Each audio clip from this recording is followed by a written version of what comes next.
నమస్తే, welcome to reflection news. నేను శర్మ. ఏమి కలలు అంటున్నాడు పాపం పిల్లగాడు, నవ యువకుడు. మోదీ అట దిగిపోయే సమయం వచ్చింది. కూర్చుంటాడు, పోయి సీట్లో కూర్చుంటాడు. దేశంలో విద్యా వ్యవస్థ పునర్నిర్మాణం దిశగా ధర్మేంద్ర ప్రధాన్ రాజీనామాతో అడుగుపడిందని కాంగ్రెస్ సహా ప్రతిపక్షాలు పేర్కొన్నా ఇది కేవలం ఆరంభం మాత్రమే, మీరు ఏమి చేసేది లేదు, ఎంట్రుక పూజ కూడా ఎవరి తీసేయలేరు. దేశంలో విద్యా వ్యవస్థ పునర్నిర్మాణం దిశగా ధర్మేంద్ర ప్రధాన్ రాజీనామాతో అడుగుపడిందని కాంగ్రెస్ సహా ప్రతిపక్షాలు పేర్కొన్నాయి. ఇది కేవలం ఆరంభం మాత్రమేనని, మోదీ ప్రభుత్వాన్ని దింపేసే సమయం వచ్చిందని వ్యాఖ్యానించారు. ముందు ప్రభుత్వం తల వంచాల్సిందేనని, ఎవరి ముందు? ప్రజల ముందు తల వంచాల్సిందేనని స్పష్టం చేశాయి. ఢిల్లీలోని జంతర్ మంతర్ వద్ద విద్యార్థులపై జరిగిన దాడుల పట్ల ప్రధాని మోదీ క్షమాపణ చెప్పాల్సిందేనని డిమాండ్ చేసినాయి. చెప్పిన వీడియో రూపంలో విద్యార్థులకు చెప్పాల్సింది చెప్పాడు కదా, ఇంకేం చెప్తారు మీరు?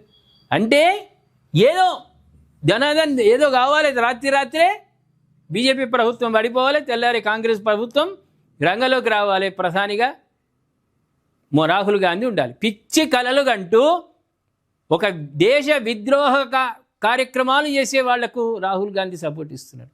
ఈడ ఖర్గే అంటాడు, ఖర్గే ఏమంటాడు?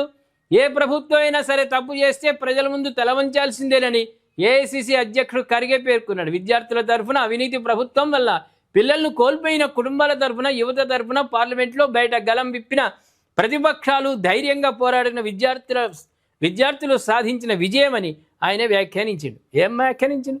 పార్లమెంటు నడవకుండా చేయడం ఎన్ని కోట్లు అవుతాయి, ఎన్ని కోట్ల ప్రజాధనం నష్టమవుతుంది? ఏం డ్రామాలా? మీరు రాజకీయ నాయకులారా డ్రామాలు ఆడుతున్నారా? ప్రజల సమస్యలు పరిష్కారం చేయాలని మిమ్మల్ని గెలిపించి పార్లమెంటుకు పంపిస్తే మీరు పార్లమెంటు స్తంభింపజేసినాక ఎవరికి నష్టం? మీరేంది ఛాయలు, బూస్టులు, కాఫీలు, లంచులు దొబ్బి తినొస్తారు. ఒకరోజు అసెంబ్లీ సమావేశాలు కానీ పార్లమెంటు సమావేశాలు కానీ నడవకుండా చేస్తే ఎన్ని కోట్ల ప్రజాధనం వృధా అవుతుంది తెలుసా మీకు? సోగి ఉందా ఏమన్నా? ఇక్కడ అసెంబ్లీలో అదే గొప్పనా? సమావేశాలు నిలుపుదల చేయడం పెద్ద విజయం సాధించడం అనుకుంటున్నారా? ఒలింపిక్ గేమ్స్లో గోల్డ్ పథకం వచ్చింది అనుకుంటున్నారా మీరు గొప్పగా చెప్పుకోవడానికి? ఈ రాహుల్ గాంధీ ఏమన్నా మా హయాంలో విద్యా వ్యవస్థ అద్భుతంగా ఉండే, ప్రపంచానికి దిక్సూచిగా ఉండే అని రాహుల్ అన్నాడు ఇంతకుముందు. ఏం దిక్సూచి ఉన్నది? బోఫోర్స్ కుంభకోణం దిక్సూచి. మీ నాన్నగారు చేసిన బోఫోర్స్ కుంభకోణం కొన్ని లక్షలాది కోట్ల రూపాయలు మీ ఖజానాలో వేసుకున్నది, అది దిక్సూచి ప్రపంచానికి.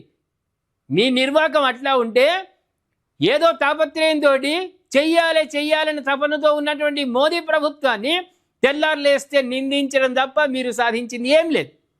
తల వంచుతాడు ప్రజలకు మోదీ. తల వంచుడు కాదు, సాష్టాంగ ప్రమాణం చేస్తాడు. ప్రణామాలు చేసి, తప్పు చేస్తే సాష్టాంగ ప్రణామాలు చేస్తాడు. మీరెక్కడ? మోదీది ఎక్కడ? నక్కకు నాగలోకానికి ఉన్న తేడా. అంచనా వేయడానికి కూడా ప్రజలు అసహ్యించుకుంటారు.